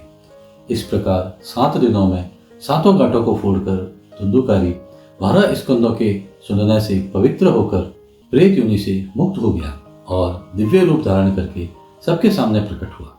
उसका मेघ के समान श्याम शरीर पीतांबर और तुलसी की मालाओं से सुशोभित था तथा सिर पर मनोहर मुकुट और कानों में कमनीय कुंडल झिलमिला रहे थे। उसने तुरंत अपने भाई गोकर्ण को प्रणाम करके कहा, भाई, तुमने कृपा करके मुझे प्रेत योनि की यातनाओं से मुक्त कर दिया। यह प्रेत पीड़ा का नाश करने वाली श्री मद् भागवत की कथा धन्य है तथा श्री कृष्णचंद्र के धाम की प्राप्ति कराने वाला इसका सप्ताह पारायण भी धन्य है। जब सप्ताह श्रवण का योग लगता है, तब सब पाप थर्रा उठते हैं कि अब यह भागवत की कथा जल्दी ही हमारा अंत कर देगी। जिस प्रकार आग गीली सूखी छोटी बड़ी सब तरह की लकड़ियों को जला डालती है, उसी प्रकार यह सप्ताह श्रवण मन वचन और कर्म द्वारा किए हुए नए पुराने छोटे बड़े सभी प्रकार के पापों को भस्म कर देता है। विद्वानों ने देवताओं की सभा में कहा है कि जो लोग इस भारतवर्ष में श्रीमद् भागवत की कथा नहीं सुनते, उनका जन्म वृथा ही है। भला मोहपूर्वक लालन पालन करके यदि इस अनित्य शरीर को हष्टपुष्ट और बलवान भी बना लिया, तो भी श्रीमद् भागवत की कथा सुने बिना इससे क्या लाभ हुआ। अस्थियां ही इस शरीर के आधार स्तंभ है। नस नाड़ी रूप रस्सियों से यह बंधा हुआ है। ऊपर से इस पर मांस और रक्त थोप कर इसे चर्म से मढ़ दिया गया है। इसके प्रत्येक अंग में दुर्गंध आती है, क्योंकि है तो यह मलमूत्र का भांड ही। वृद्धावस्था और शोक के कारण यह परिणाम में दुखमय है। रोगों का तो घर ही ठहरा। यह निरंतर किसी न किसी कामना से पीड़ित रहता है। कभी इसकी तृप्ति नहीं होती। इसे धारण किए रहना ही एक भार ही है। इसके रोम रोम में दोष भरे हुए हैं और नष्ट होने में इसे एक क्षण भी नहीं लगता। अंत में यदि इसे गाड़ दिया जाता है तो इसके कीड़े बन जाते हैं, और कोई पशु खा जाता है तो वह विष्ठा हो जाता है, और अग्नि में जला दिया जाता है तो भस्म की ढेरी हो जाता है। ये तीन ही इसकी गतियां बताई गई है। ऐसे अस्थिर शरीर से मनुष्य अविनाशी फल देने वाला काम क्यों नहीं बना लेता। जो अन्न प्रातःकाल पकाया जाता है वह सायकाल तक बिगड़ जाता है, फिर उसी के रस से पुष्ट हुई शरीर की नित्यता कैसी। इस श्लोक में सप्ताह श्रवण करने से भगवान की शीघ्र ही प्राप्ति हो सकती है। अतः सब प्रकार के दोषों की निवृत्ति के लिए एकमात्र यही साधन है। जो लोग भागवत की कथा से वंचित हैं, वे तो जल में बुदबुदे और जीवों में मच्छरों के समान केवल मरने के लिए ही पैदा होते हैं। भला जिसके प्रभाव से जड़ और सूखे हुए बांस की गांठें फट सकती है, उस भागवत कथा का श्रवण करने से चित्त की गांठों का खुल जाना कौन सी बड़ी बात है। सप्ताह श्रवण करने से मनुष्य के हृदय की गांठ खुल जाती है। उसके समस्त संशय छिन्न भिन्न हो जाते हैं और सारे कर्म क्षीण हो जाते हैं। यह भागवत कथा रूप तीर्थ संसार के कीचड़ को धोने में बड़ा ही पटु है। विद्वानों का कथन है कि जब यह हृदय में स्थित हो जाता है, तब मनुष्य की मुक्ति निश्चित ही समझनी चाहिए। जिस समय धुंधुकारी ये सब बातें कह रहा था, उसके लिए वैकुंठवासी पार्षदों के सहित एक विमान उतरा। उससे सब और मंडला का प्रकाश फैल रहा था। सब लोगों के सामने ही धुंधुकारी उस विमान पर चढ़ गया। तब उस विमान पर आए हुए पार्षदों को देखकर उनसे गोकर्ण ने यह बात कही। गोकर्ण ने पूछा, भगवान के प्रिय पार्षदों, यहाँ तो हमारे अनेकों शुद्ध हृदय श्रोतागण हैं। उन सब के लिए आप लोग एक साथ बहुत से विमान क्यों नहीं लाए। हम देखते हैं कि यहाँ सभी ने समान रूप से कथा सुनी है, फिर फल में इस प्रकार का भेद क्यों हुआ, यह बताइए। भगवान के सेवकों ने कहा, हे मानद, इस फल भेद का कारण इनके श्रवण का भेद ही है। यह ठीक है कि श्रवण तो सबने समान रूप से ही किया है, किंतु इसके जैसा मनन नहीं किया। इसी से एक साथ भजन करने पर भी उसके फल में भेद रहा। इस प्रीत ने 7 दिनों तक निराहार रहकर श्रवण किया था तथा सुने हुए विषय का स्थिर चित्त से यह खूब मनन निधिध्यासन भी करता रहता था। जो ज्ञान दृढ़ नहीं होता वह व्यर्थ हो जाता है। इसी प्रकार ध्यान न देने से श्रवण का, संदेह से मंत्र का और चित्त के इधर उधर भटकते रहने से जप का भी कोई फल नहीं होता। वैष्णवहीन देश, अपात्र को कराया हुआ श्राद्ध का भोजन, अश्रोत्रिय को दिया हुआ दान एवं आचारहीन कुल, इन सब का नाश हो जाता है। गुरु वचनों में विश्वास, दीनता का भाव, मन के दोषों पर विजय और कथा में चित्त की एकाग्रता इत्यादि नियमों का यदि पालन किया जाए तो श्रवण का यथार्थ फल मिलता है। यदि ये श्रोता फिर से श्रीमद् भागवत की कथा सुने तो निश्चय ही सबको वैकुंठ की प्राप्ति होगी। और गोकर्ण जी, आपको तो भगवान स्वयं आकर गोलोक धाम में ले जाएंगे। यूँ कहकर वे सब पार्षद हरि कीर्तन करते वैकुंठ लोकों को चले गए। श्रवण मास में गोकर्ण जी ने फिर उसी प्रकार सप्ताह क्रम से कथा कही और उन श्रोताओं ने उसे फिर सुना। नारद जी इस कथा की समाप्ति पर जो कुछ हुआ वह सुनिए। वहां भक्तों से भरे हुए विमानों के साथ भगवान प्रकट हुए। सब ओर से खूब जय जयकार और नमस्कार की ध्वनियां होने लगी। भगवान स्वयं हर्षित होकर अपने पांचजन्य शंख की ध्वनि करने लगे और उन्होंने गोकर्ण को हृदय से लगाकर अपने ही समान बना लिया। उन्होंने क्षण भर में ही अन्य सब श्रोताओं को भी मेघ के समान श्यामवर्ण, रेशमी पीतांबरधारी तथा किरीट और कुंडल आदि से विभूषित कर दिया। उस गांव में कुत्ते और चंडाल पर्यंत जितने भी जीव थे वे सभी गोकर्ण जी की कृपा से विमानों पर चढ़ा लिए गए तथा जहाँ योगीजन जाते हैं उस भगवत धाम में वे भेज दिए गए। इस प्रकार भक्तवत्सल भगवान श्री कृष्ण कथा श्रवण से प्रसन्न होकर गोकर्ण जी को साथ ले अपने ग्वाल बालों के प्रिय गोलोक धाम में चले गए। पूर्व काल में जैसे अयोध्यावासी भगवान श्री राम के साथ साकेत धाम सिधारे थे, उसी प्रकार भगवान श्री कृष्ण उन सबको योगी दुर्लभ गोलोक धाम को ले गए, जिस लोक में सूर्य, चंद्रमा और सिद्धों की भी कभी गति नहीं हो सकती, उसमें वे श्रीमद् भागवत श्रवण करने से चले गए। नारद जी सप्ताह यज्ञ के द्वारा कथा श्रवण करने से जैसा उज्जवल फल संचित होता है उसके विषय में हम आपसे क्या कहें। अजी जिन्होंने अपने कर्णपुट से गोकर्ण जी की कथा के एक अक्षर का भी पान किया था, वे फिर माता के गर्भ में नहीं आए। जिस गति को लोग वायु, जल या पत्ते खाकर शरीर सुखाने से, बहुत काल तक घोर तपस्या करने से और योगाभ्यास से भी नहीं पा सकते, उसे वे सप्ताह श्रवण में सहज में ही प्राप्त कर लेते हैं। इस परम पवित्र इतिहास का पाठ चित्रकूट पर विराजमान मुनीश्वर शांडिल्य भी ब्रह्मानंद में मग्न होकर करते रहते हैं। यह कथा बड़ी ही पवित्र है। एक बार के श्रवण से ही समस्त पाप राशि को भस्म कर देती है। यदि इसका श्राद्ध के समय पाठ किया जाए तो इससे पितृगण को बड़ी तृप्ति होती है और नित्य पाठ करने से मोक्ष की प्राप्ति होती है। जय श्री हरि। ओम नमो भगवते वासुदेवाय। छठा अध्याय, सप्ताह यज्ञ की विधि। श्री संकादि जी कहते हैं, नारद जी अब हम आपको सप्ताह श्रवण की विधि बताते हैं। यह विधि प्रायः लोगों की सहायता और धन से सद्य कही गई है। पहले तो यत्न पूर्वक ज्योतिषी को बुलाकर मुहूर्त पूछना चाहिए तथा विवाह के लिए जिस प्रकार धन का प्रबंध किया जाता है उस प्रकार ही धन की व्यवस्था इसके लिए करनी चाहिए। कथा आरंभ करने में भाद्रपद, आश्विन, कार्तिक, मार्गशीर्ष, आषाढ़ और श्रावण ये 6 महीने श्रोताओं के लिए मोक्ष की प्राप्ति के कारण है। देव ऋषि इन महीनों में भी भद्रा व्यतिपात आदि कुयोगों को सर्वथा त्याग देना चाहिए तथा दूसरे लोग जो उत्साही हों उन्हें अपना सहायक बना लेना चाहिए। फिर प्रयत्न करके देश देशांतरों में यह संवाद भेजना चाहिए कि यहाँ कथा होगी। सब लोगों को सपरिवार पधारना चाहिए। स्त्री और शूद्रादि भगवत कथा एवं संकीर्तन से दूर पड़ गए हैं, उनको भी सूचना हो जाए ऐसा प्रबंध करना चाहिए। देश विदेश में जो विरक्त वैष्णव और हरि कीर्तन के प्रेमी हो उनके पास निमंत्रण पत्र अवश्य भेजें। उसे लिखने की विधि इस प्रकार बताई गई है। महानुभावों, यहाँ 7 दिन तक सत्पुरुषों का बड़ा दुर्लभ समागम रहेगा और अपूर्व रहस्यमय श्री मद् भागवत की कथा होगी। आप लोग भगवत रस के रसिक हैं, अतः श्री भागवत अमृत का पान करने के लिए प्रेम पूर्वक शीघ्र ही पधारने की कृपा करें।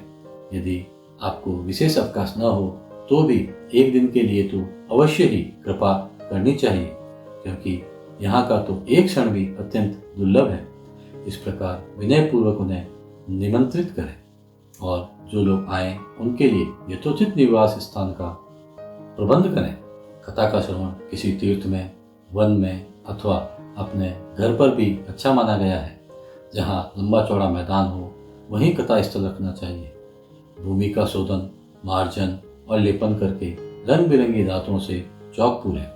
घर की सारी सामग्री उठाकर एक कोने में रख दें।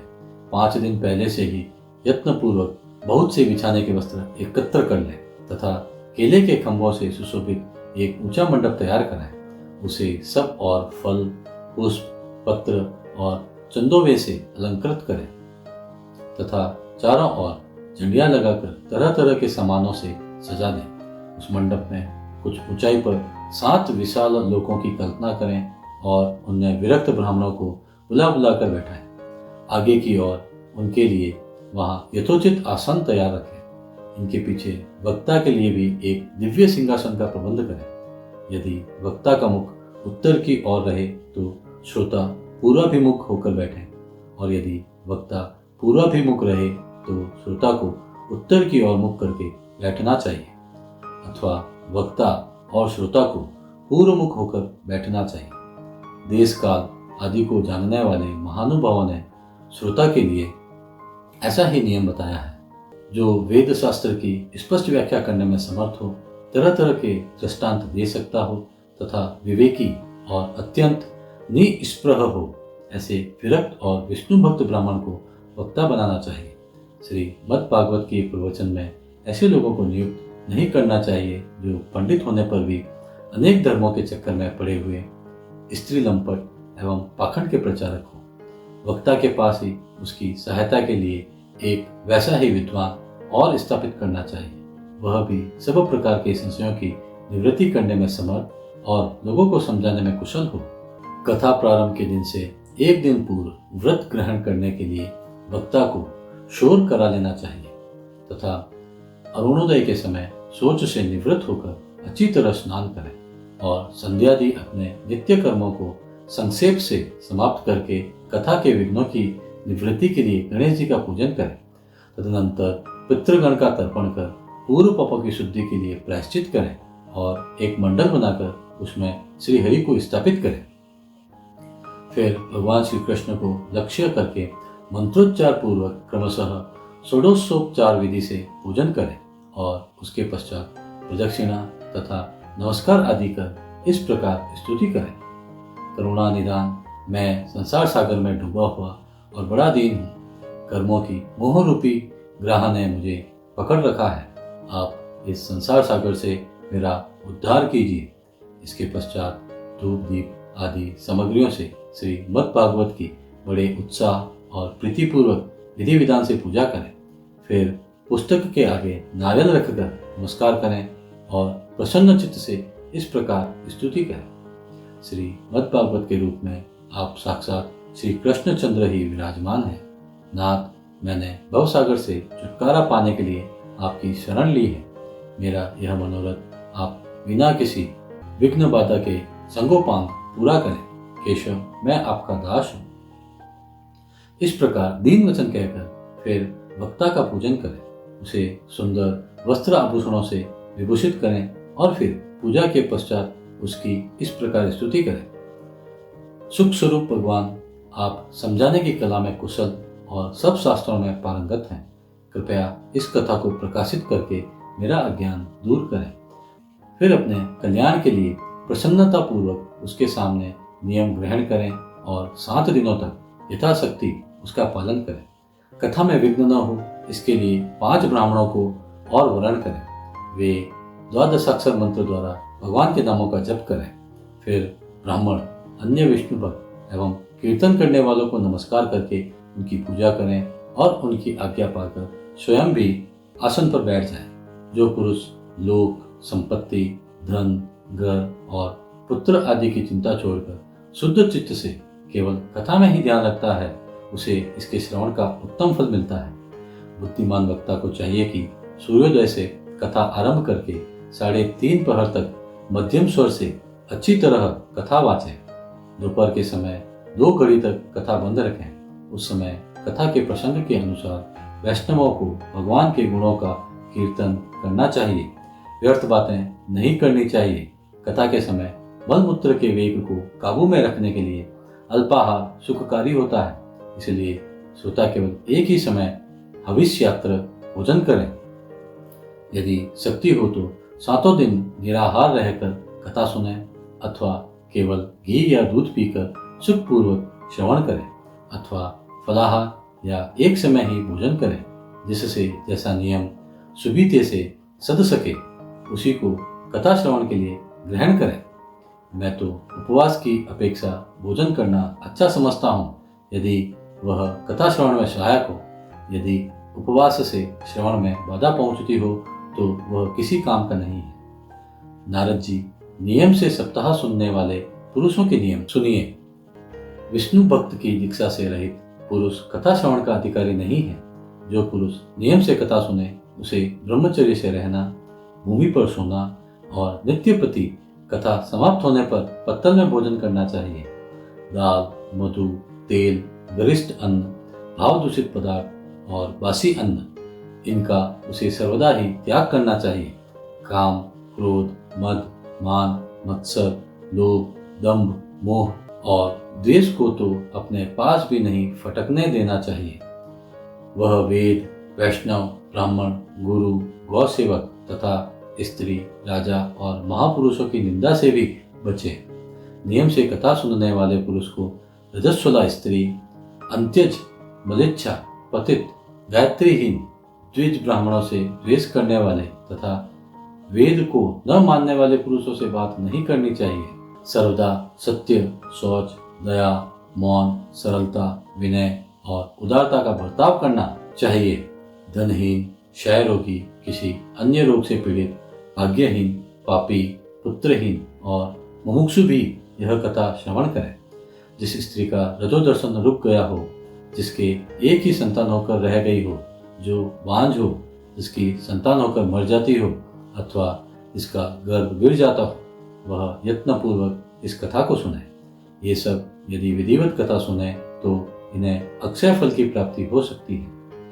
यह अत्युत्तम दिव्य कथा करोड़ों यज्ञों का फल देने वाली है। इस प्रकार इस व्रत की विधियों का पालन करके फिर उद्यापन करें। जिन्हें इसके विशेष फल की इच्छा हो वे जन्माष्टमी व्रत के समान ही इस कथा व्रत का उद्यापन करें। किंतु जो भगवान के अकिंचन भक्त हैं उनके लिए उद्यापन का कोई आग्रह नहीं है। वे श्रवण से ही पवित्र हैं, क्योंकि वे तो निष्काम भगवत भक्त हैं। इस प्रकार जब सप्ताह यज्ञ समाप्त हो जाए तब श्रोताओं को अत्यंत भक्ति पूर्वक पुस्तक और वक्ता की पूजा करनी चाहिए। फिर वक्ता श्रोताओं को प्रसाद, तुलसी और प्रसादी मालाएं दें तथा सब लोग मृदंग और झांझ की मनोहर ध्वनि से सुंदर कीर्तन करें। जय जयकार, नमस्कार और शंख ध्वनि का घोष कराएं तथा ब्राह्मण और याचकों को धन और अन्न दें। श्रोता विरक्त हो तो कर्म की शांति के लिए दूसरे दिन गीता पाठ करें।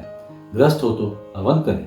उस हवन में दसम स्कंद का एक एक श्लोक पढ़कर विधि पूर्वक खीर, मधु, द्रत, तिल और अन्नादि सामग्रियों से आहुति दें अथवा एकाग्र चित्त से गायत्री मंत्र द्वारा हवन करें, क्योंकि तत्वतः यह महापुराण गायत्री स्वरूप ही है।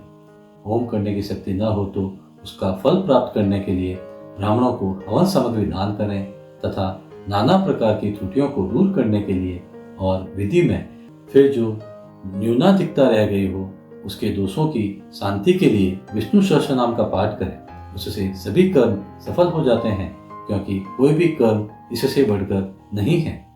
फिर 12 ब्राह्मणों को खीर और मधु आदि उत्तम उत्तम पदार्थ खिलाएं तथा व्रत की पूर्ति के लिए गाय और सुवर्ण का दान करें। समर्थ हो तो 3 तोले सोने का एक सिंहासन बनवाएं। उस पर सुंदर अक्षरों में लिखी हुई श्रीमद् भागवत की पोथी रखकर उसकी आवाहन आदि विविध उपचारों से पूजा करें और फिर जितेंद्रिय आचार्य को उसका वस्त्र, आभूषण एवं गंध आदि से पूजन कर दक्षिणा के सहित समर्पण कर दें। यों करने से वह बुद्धिमान दाता जन्म मरण के बंधनों से मुक्त हो जाता है। यह सप्ताह पारायण की विधि सब पापों की निवृत्ति करने वाली है। इसका इस प्रकार ठीक ठीक पालन करने से यह मंगलमय भागवत पुराण अभीष्ट फल प्रदान करता है तथा अर्थ, धर्म, काम और मोक्ष चारों की प्राप्ति का साधन हो जाता है। इसमें संदेह नहीं है। संकादि कहते हैं, नारद जी, इस प्रकार तुम्हें यह सप्ताह श्रवण की विधि हमने पूरी सुना दी। अब और क्या सुनना चाहते हो? इस मद् भागवत से भोग और मोक्ष दोनों ही हाथ लग जाते हैं। सूत जी कहते हैं, सौनक जी, यों कहकर महामुनि संकादि ने 1 सप्ताह तक विधि पूर्वक इस सर्व पाप नाशिनी, परम पवित्र तथा भोग और मोक्ष प्रदान करने वाली भागवत कथा का प्रवचन किया। सब प्राणियों ने नियम पूर्वक इसे श्रवण किया। इसके पश्चात उन्होंने विधि पूर्वक भगवान पुरुषोत्तम की स्तुति की। कथा के अंत में ज्ञान, वैराग्य और भक्ति को बड़ी पुष्टि मिली और वे तीनों एकदम तरुण होकर सब जीवों का चित्त अपनी ओर आकर्षित करने लगे। अपना मनोरथ पूरा होने से नारद जी को भी बड़ी प्रसन्नता हुई। उनके सारे शरीर में रोमांच हो आया और वे परम आनंद से पूर्ण हो गए।